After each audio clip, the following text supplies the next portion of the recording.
el problema 11.7 tenemos un condensador de placas paralelas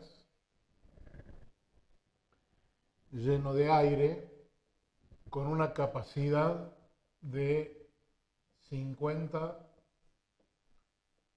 nanofaradios que se conecta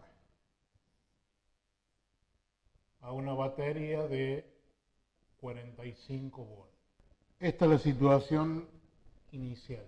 Entonces tenemos una determinada capacidad inicial, una diferencia de potencial inicial y una carga inicial que le podemos calcular a partir de los datos que se nos dan.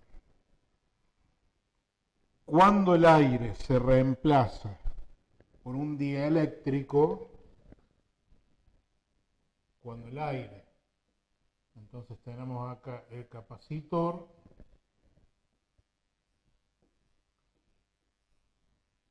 conectado a una batería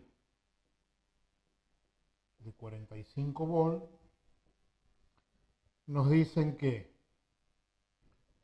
entonces tenemos cuando el aire se reemplaza por un dieléctrico,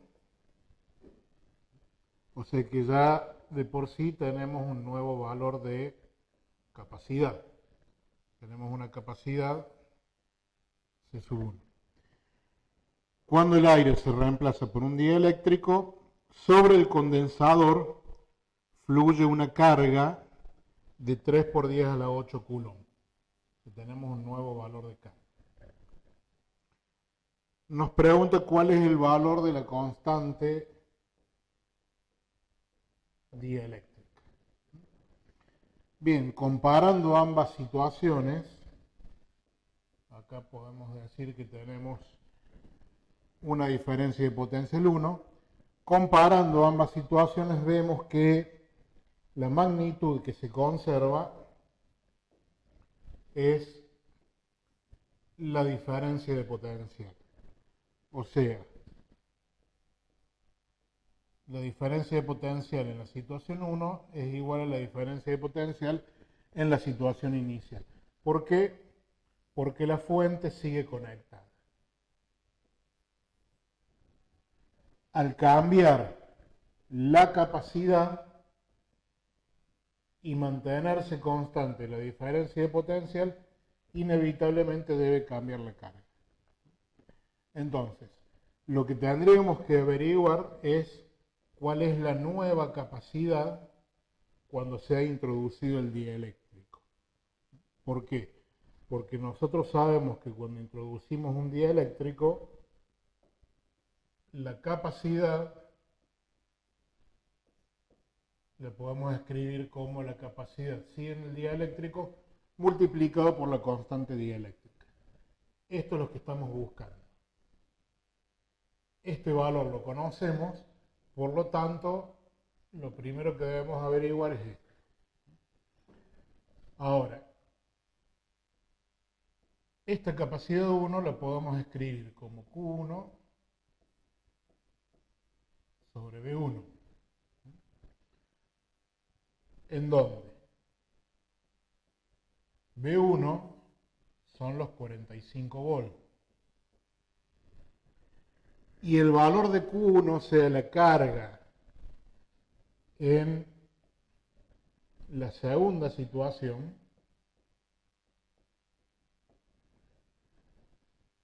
¿cómo la podemos escribir?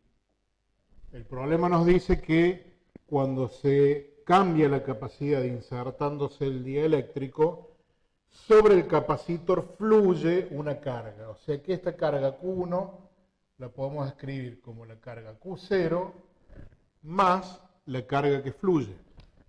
3 por 10 a la menos 8 coulomb. Por lo tanto, ahora lo que nos queda por averiguar es Q0. Pero de la relación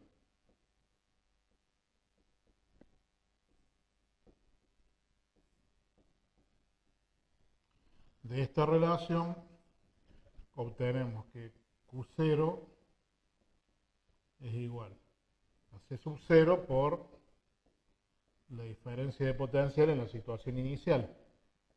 Y esto es 50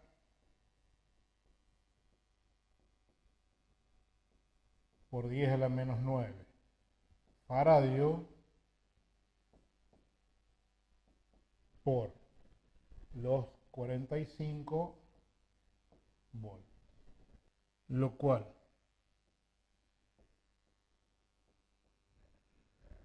nos da como resultado 2250 por 10 a la menos 9, o lo que es lo mismo, 2,25 por 10 a la menos 6 coulomb. Entonces, si este es el valor de Q0, el valor de Q1 es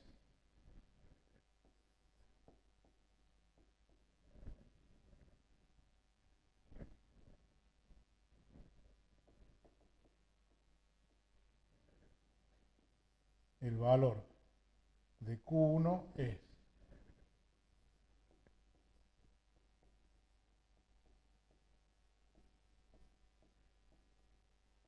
ese valor más la carga que fluyó sobre el condensador al cambiar la capacidad.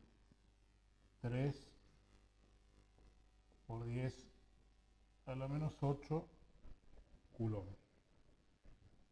Lo cual nos da un valor de 2,28 microcoulomb,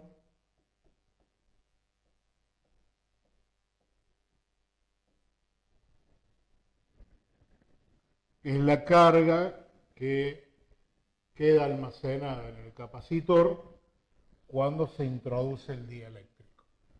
Por lo tanto,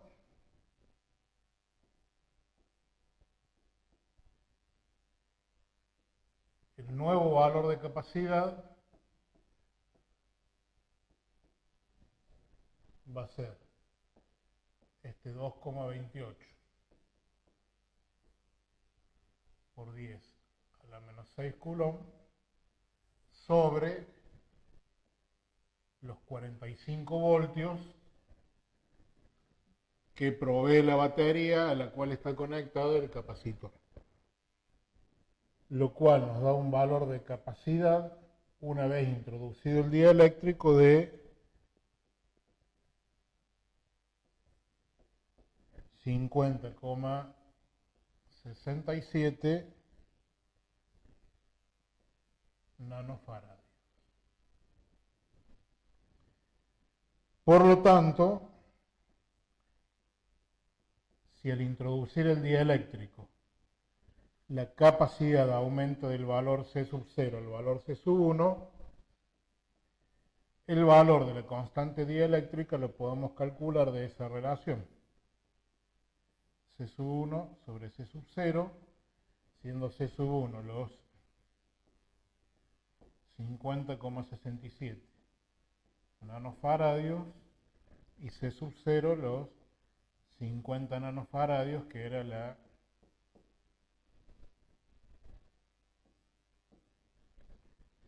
capacidad original, lo cual nos da un valor de constante dieléctrica de 1,013. O sea, ¿qué es lo que ha sucedido en este caso? De la situación inicial, al introducir el dieléctrico, aumenta la capacidad, la diferencia de potencial se mantiene constante, y si aumenta la capacidad, de acuerdo a esta relación, si aumenta la capacidad y la diferencia de potencial se mantiene constante, debe aumentar en la misma proporción la carga. Por eso es que fluye una carga desde la batería hasta el condensador hasta alcanzar la nueva situación de equilibrio, en la cual se incrementa la capacidad por un factor K, se incrementa la carga y se mantiene constante la diferencia de potencia.